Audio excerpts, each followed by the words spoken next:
नमस्कार, आम्ही श्री गुजराती कन्या विद्यालयाच्या विद्यार्थिनी. आज आम्ही सांगणार आहोत भारताची राष्ट्रीय प्रतीके.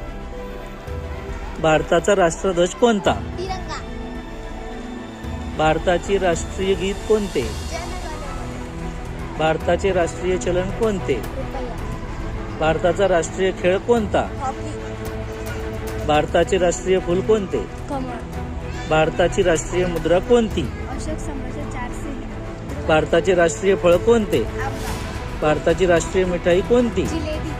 भारताचे राष्ट्रीय ब्रीद वाक्य कोणते? धन्यवाद. भारताचे ब्रीद वाक्य राष्ट्रीय प्राणी कोणता? वाघ. भारताचा राष्ट्रीय पक्षी कोणता? भारताचे राष्ट्रीय वृक्ष कोणते? वटवृक्ष. भारताची राष्ट्रीय नदी कोणती? गंगा. भारताची लिपी कोणती? देवनागरी. भारताची राष्ट्रीय भाषा कोणती? हिंदी. भारताचा राष्ट्रीय सण कोणता? 15 ऑगस्ट. 26 जानेवारी. भारताचा राष्ट्रीय पुरस्कार कोणता? भारतरत्न. भारताचे राष्ट्रीय गीत कोणते? वंदे मातरम. भारताचा जलचर प्राणी कोणता? भारताचे राष्ट्रीय पंचांग कोणते? भारताचा राष्ट्रीय नारा कोणता? स्वमेव जयते. भारताचे सूचनापत्र कोणते?